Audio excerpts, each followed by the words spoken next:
Hi friends, welcome to Commerce Bytes. I hope you people are all doing well, and now we are here with the next set of 7 questions, and I hope you people are all familiar with the model question paper series. നമ്മൾ ഇപ്പോൾ ഒരു 9 model question paper series already complete ചെയ്തിട്ടുണ്ട്. കാണാത്തവർക്ക് commerce bytes എന്ന YouTube ചാനലിൽ search ചെയ്ത് കഴിഞ്ഞാൽ അവിടെ 11 പ്ലേലിസ്റ്റ് ഉണ്ട്. And all these playlist are created exclusively for Kerala set 2021 students. Okay, we are having 7 questions of bunch. Okay, so let's begin. Question number 1. Dash is the file format is the method of encoding pictures in computer. Options are option A HTML, option B URL, option C JPEG and option D DOC. So ഞാൻ നിങ്ങളോട് പറഞ്ഞിട്ടുണ്ട് Kerala set എക്സാമിനേഴ്സിൻ്റെ കുറച്ച് മെയിനായിട്ടുള്ള favourite portions. അതിൽ ഒന്നാണ് computer. Okay, കമ്പ്യൂട്ടറിൻ്റെ കുറച്ച് basics ആയിട്ടുള്ള ക്വസ്റ്റ്യൻസ് ആണ് അവർ ചോദിക്കുന്നത്. സോ അതുപോലെയാണ് നമ്മളിപ്പോൾ ക്വസ്റ്റ്യൻസ് നിങ്ങൾക്ക് വേണ്ടി പ്രിപ്പയർ ചെയ്തിരിക്കുന്നത്. സോ ഈ ഒരു ക്വസ്റ്റ്യനിൽ ചോദിച്ചിട്ടുള്ളത് എന്താണെന്ന് വെച്ച് കഴിഞ്ഞാൽ പിക്ചേഴ്സ് എൻകോഡ് ചെയ്യാൻ യൂസ് ചെയ്യുന്ന ആ ഒരു ഫയൽ ഫോമാറ്റ്. ഓക്കെ, ആ ഒരു മെത്തേഡ് ഏതാണെന്നാണ്. ഓൾമോസ്റ്റ് ഐ തിങ്ക് എല്ലാവർക്കും അറിയുണ്ടാവും, കാരണം നമ്മളുടെ മൊബൈലിലൊക്കെ നമ്മൾ പിക്ചേഴ്സ് ഡൗൺലോഡ് ചെയ്യുകയും ഫോർവേഡ് ചെയ്യുകയും ചെയ്യുന്നതാണ്. സോ അതിൻ്റെ അറ്റത്തായിട്ട് ഒരു എക്സ്റ്റൻഷൻ കോഡ് ഉണ്ടാവും, അതായത് .jpeg എന്നുള്ളത്. Okay, so option C will be the correct answer. And option ഡിയിൽ പറയുന്ന DOC ഇല്ലേ, ഡോക്യുമെൻറ്റിനെ ഡിനോട്ട് ചെയ്യുന്നതാണ് DOC എന്ന് പറയുന്നത്. Okay, and now let's check out what is option A and B. എയിൽ പറയുന്നത് HTML ആണ്. HTML നമ്മൾക്ക് എല്ലാവർക്കും അറിയാം, hyper text markup language. That is a code use to structure a web page and its content. ആ ഒരു structure നമ്മൾ create ചെയ്യുകയാണ്. ഓക്കെ, ഒരു വെബ് പേജിൻ്റെ സ്ട്രക്ചറിനാണ് ഈ ഒരു HTML യൂസ് ചെയ്യുന്നത്, അതുപോലെ തന്നെ അതിൻ്റെ കണ്ടൻറ്റിനും. For example, the content could be structured within the set of paragraph, a list of bulleted points or using images and data tables. So നിങ്ങൾക്ക് മനസ്സിലായിട്ടുണ്ടാവും ഈ ഓരോ കാര്യങ്ങൾ, ഇപ്പോൾ പാരഗ്രാഫ്സ് പോലെയും അതുപോലെ ബുള്ളറ്റിൻ പോയിൻറ്റ്സ് ആയിട്ടും അതുപോലെ ഇമേജസ് ആയിട്ടും നമ്മൾ ആ ഒരു ഡേറ്റ ടേബിൾ അല്ലെങ്കിൽ ആ ഒരു ഡേറ്റ നമ്മൾ പ്രസൻറ്റ് ചെയ്യുന്ന ആ ഒരു സ്ട്രക്ചറിനെയാണ് ഹൈപ്പർ ടെക്സ്റ്റ് മാർക്കപ്പ് ലാംഗ്വേജ് എന്ന് പറയുന്നത്. Okay, and then we have URL, that is uniform resource locator. അതിൻ്റെ മീനിങ് എന്താണെന്ന് വെച്ച് കഴിഞ്ഞാൽ that is the address of web page. I hope നിങ്ങൾക്ക് എന്താണ് എന്നുള്ളത് മനസ്സിലായി എന്ന് ഞാൻ വിശ്വസിക്കുന്നു. HTML, URL, അതുപോലെ JPEG അത് പിക്ചറിൻ്റെ ഒരു എൻഡ് പോർഷനിൽ വരുന്ന ഒരു സെക്ഷനാണ്. അതുപോലെ തന്നെ DOC അത് ഡോക്യുമെൻറ്റിനെ ഡിനോട്ട് ചെയ്യുന്നതാണ്. Okay, so moving to the next question. Question number 2, second part of URL. ഇപ്പോൾ നമ്മൾ പറഞ്ഞു നിർത്തിയില്ലേ യൂണിഫോം റിസോഴ്സ് ലൊക്കേറ്റർ, അതിന് ടോട്ടലി പറഞ്ഞു കഴിഞ്ഞാൽ 5 പാർട്സ് ആണുള്ളത്. സോ അതിൽ സെക്കൻഡ് പാർട്ട് ഓഫ് URL എന്തിനാണ് സ്പെസിഫൈ ചെയ്യുന്നത് എന്നാണ് നമ്മളുടെ ക്വസ്റ്റ്യൻ. ക്വസ്റ്റ്യനിലെ ഓപ്ഷൻസ് നോക്കാം. പ്രോട്ടോക്കോളാണ് option A, option B resource ID, option C client name and option D server name. So let's check in to the answer, right? So the answer will be option B, that is resource ID. അതായത് ഒരു URL, okay, ഒരു URL contains the name of the protocol needed to be access a resource. എന്തെങ്കിലും ഒരു resource നമുക്ക് വേണമെങ്കിൽ അതിൻ്റെ സ്റ്റാർട്ടിങ്ങിലുള്ളത് അതിൻ്റെ ഒരു പ്രോട്ടോകോൾ ആയിരിക്കും, അതുപോലെ തന്നെ അതിനാവശ്യമുള്ളത് അതിൻ്റെ റിസോഴ്സ് നെയിം ആയിരിക്കും. Okay, so the first part of URL identifies the protocol to be used as a primary access. And then the second part എന്നുള്ള രീതിയിൽ വരുന്നത് ഡൊമെയിൻ നെയിം ആണ്. ഇത് ഞാൻ ജസ്റ്റ് ഒരു ബേസിക് പോയിൻ്റ് ആണ് പറഞ്ഞത്, അല്ലാതെ നോക്കിക്കഴിഞ്ഞാൽ URL will be having 5 parts. Okay, that you people go and search and take your notes. Okay, because of lack of time we are only just mentioning the basic point. Okay, so moving to the next question, question number 3, the language used for creating the web page. അത് നമ്മൾ already mention ചെയ്തതാണ്, അതുകൊണ്ട് തന്നെ ഞാനൊരു single ലൈനിലാണ് ആ ഒരു question mention ചെയ്തിട്ടുള്ളത്.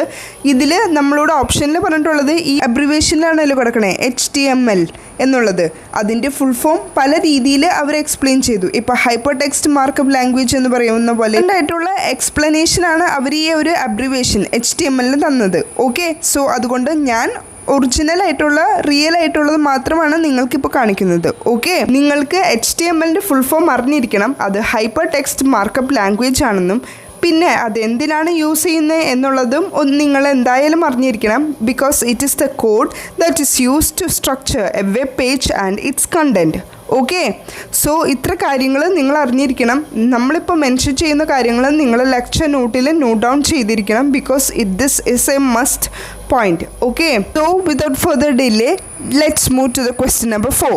Following which one is not an operating system?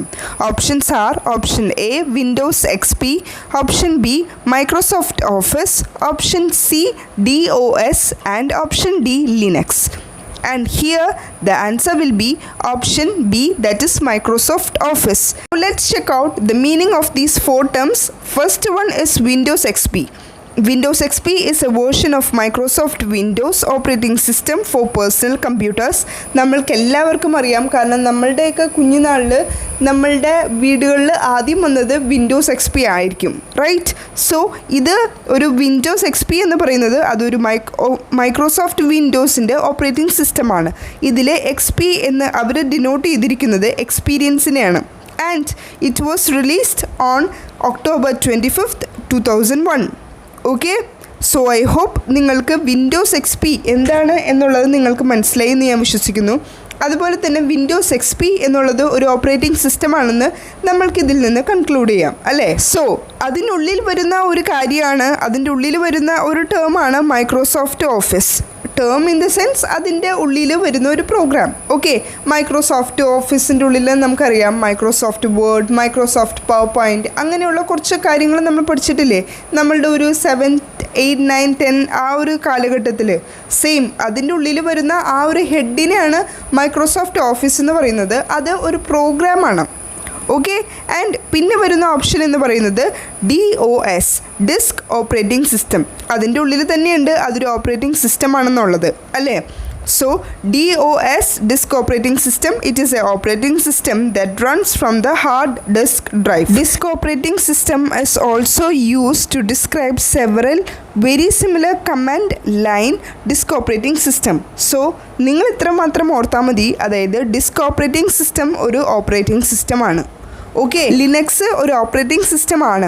That is a software that directly manage the systems hardware and resources like CPU, memory and storage. CPU, memory, സ്റ്റോറേജിന് ഒരു direct manage ചെയ്യുന്ന ആ ഒരു type of software ആണ് Linux എന്ന് പറയുന്ന operating system. Okay, so നിങ്ങൾക്ക് operating system എന്താണെന്നുള്ളത് മനസ്സിലായി. അതുപോലെ തന്നെ ഓപ്പറേറ്റിംഗ് സിസ്റ്റം ഏതൊക്കെയാണ് എന്ന് ചോദിച്ചു കഴിഞ്ഞാൽ ഇപ്പോൾ നിങ്ങൾക്ക് പറയാൻ പറ്റും. Windows X P, DOS, Linux, ഇത് മൂന്നുമാണ് operating system. So operating system അല്ലാത്തത് ഏതാണ്? Microsoft Office, because Microsoft Office എന്ന് പറയുന്നത് അതൊരു പ്രോഗ്രാമാണ്. And now let's check out question number 5. Dash is the set of rules for data communication. എന്താണ് set of rules ആയിട്ടുള്ള ഡേറ്റ കമ്മ്യൂണിക്കേഷനിൽ നമ്മൾ യൂസ് ചെയ്യുന്ന സെറ്റ് ഓഫ് റൂൾസിനെ എന്താണ് പറയുന്നതെന്ന്? Options are option A protocol, option B medium, option C receiver, and option D transmitter. Here we can definitely go with the answer option A, that is protocol. നമ്മൾ protocol എന്ന് കേട്ടിട്ടില്ലേ? കുറച്ച് rules and regulations, ആ rules and റെഗുലേഷൻസിനെ നമ്മൾ protocol എന്ന് പറയാറുണ്ട്. Okay, ഇപ്പോൾ Covid protocol എന്ന് പറഞ്ഞാൽ നമ്മൾ മാസ്ക് വെയർ ചെയ്തിട്ടാണ് പുറത്തേക്ക് ഇറങ്ങുന്നത്, അങ്ങനെയൊക്കെ നമ്മൾ പറയാറില്ലേ? സോ അതുതന്നെയാണ് protocol. Protocol is the set of rules for the data communication. Okay, moving to the next question.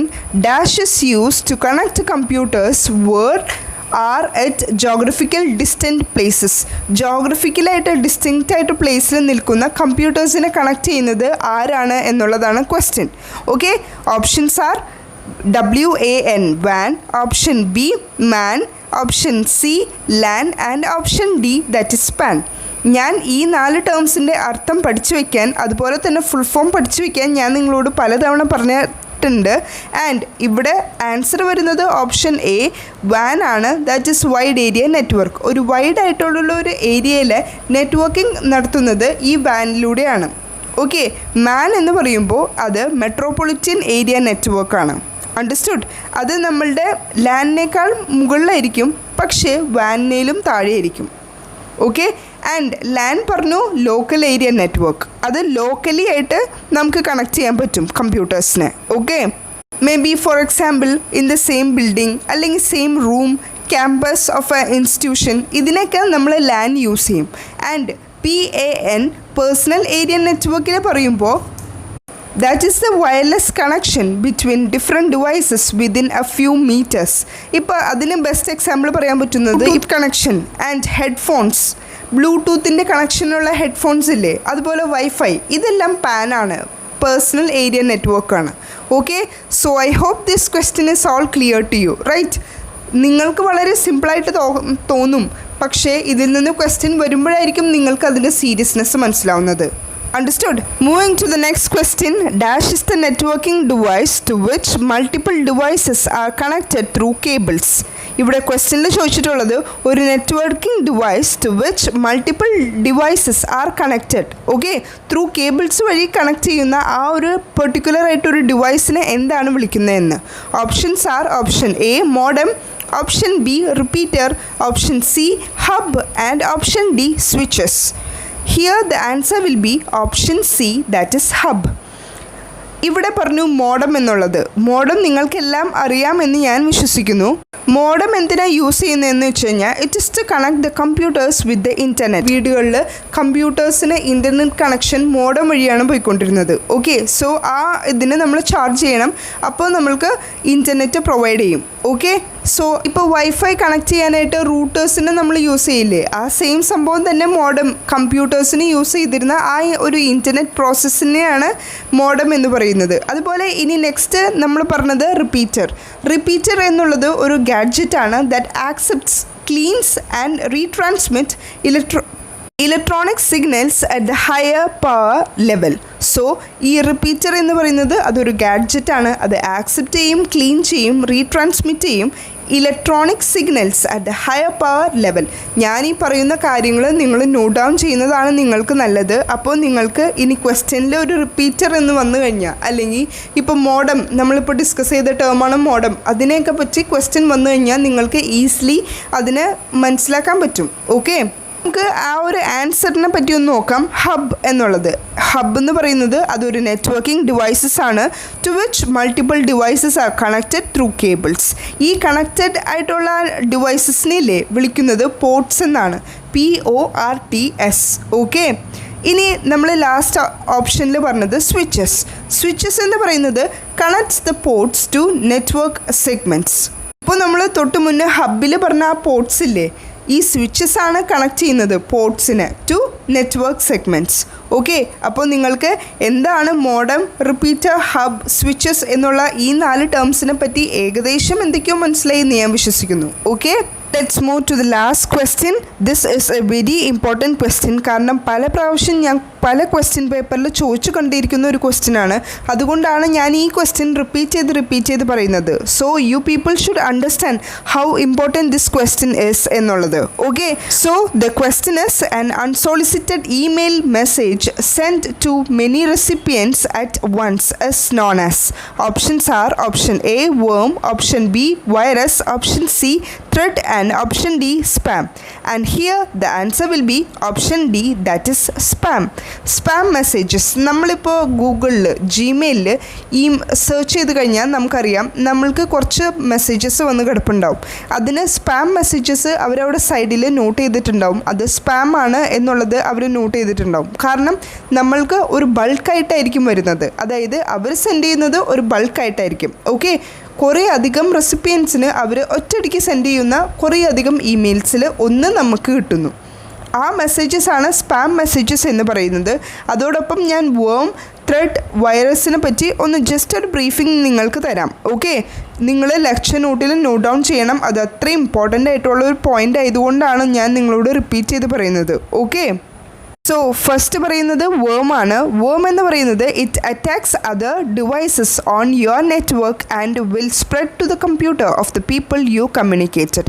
നമ്മൾ ഏത് ഡിവൈസസിനോടാണ് കമ്മ്യൂണിക്കേറ്റ് ചെയ്യുന്നത്, അല്ലെങ്കിൽ ആരുടെയെങ്കിലും കമ്പ്യൂട്ടറിനോട് നമ്മളിങ്ങനെ കമ്മ്യൂണിക്കേറ്റ് ചെയ്യുമ്പോൾ ആ ഒരു ഏരിയയിലേക്ക്, ആ ഒരു കമ്പ്യൂട്ടറിലേക്ക് ഈ ടൈപ്പ് ഓഫ് വേം സ്പ്രെഡ് ആവും. ഓക്കെ, അതാണ് വേം എന്ന് പറയുന്നത്. ഓക്കെ, വൈറസിനെ പറ്റി ഞാൻ കൂടുതലായിട്ട് പറയേണ്ടി വരില്ല, കാരണം നിങ്ങൾക്ക് എല്ലാവർക്കും അറിയാം നമ്മളുടെ കമ്പ്യൂട്ടറിലാണെങ്കിലും ഫോണിലാണെങ്കിലും അല്ലെങ്കിൽ പെൻഡ്രൈവിലാണെങ്കിലും വൈറസ് കയറി ആകെ ഫുൾ പ്രോബ്ലമായി, എല്ലാം പോയി, ഫുള്ളി നമ്മൾ ഫോമാറ്റ് ചെയ്യേണ്ടി വന്നു എന്നൊക്കെ കുറേ കേട്ടിട്ടുണ്ടാവുമല്ലോ. അതുപോലെ തന്നെ ഇപ്പോൾ ത്രെട്ട് എന്ന് പറയുമ്പോൾ threat is a potential negative action or event facilitated by a vulnerability that results in an unwanted impact to the computer system or application. ഈ ത്രെട്ട് എന്ന് പറയുന്നതും വൈറസ് എന്ന് പറയുന്നതും വേം എന്ന് പറയുന്നതും എല്ലാം ഒരു സിമിലർ ആയിട്ട് കാറ്റഗറിയിൽ പെടുത്താവുന്ന ഒരു 3 ടേംസ് ആണ്. ഓക്കെ, സ്പാം മാത്രമാണ് അതൊരു അൺസോളിസിറ്റഡ് ജങ്ക് മെയിൽസ് ആണ് നമ്മൾക്ക് റിസീവ് ചെയ്യും എന്നുള്ളത്. പിന്നെ ഈ ഒരു സ്പാം മെസ്സേജസിൻ്റെ വേറൊരു പ്രത്യേകത എന്താണെന്ന് വെച്ച് കഴിഞ്ഞാൽ ഇത് ഓട്ടോമാറ്റിക്കലി ഡിലീറ്റ് ആവും. ഒരു 30 ഡേയ്സ് അവിടെ നമ്മളുടെ മെയിലിൽ കിടപ്പുണ്ടാവും, അത് കഴിഞ്ഞ് ഓട്ടോമാറ്റിക്കലി അത് ഡിലീറ്റ് ആവും. ഓട്ടോ ഡിലീറ്റ് ആണ് ഈ ഒരു സ്പാം മെസ്സേജസിൻ്റെ മറ്റൊരു പ്രത്യേകത. Okay, so with this note we are concluding. Let's see in the next video. Till then, work hard and study well. That's it. Thank you.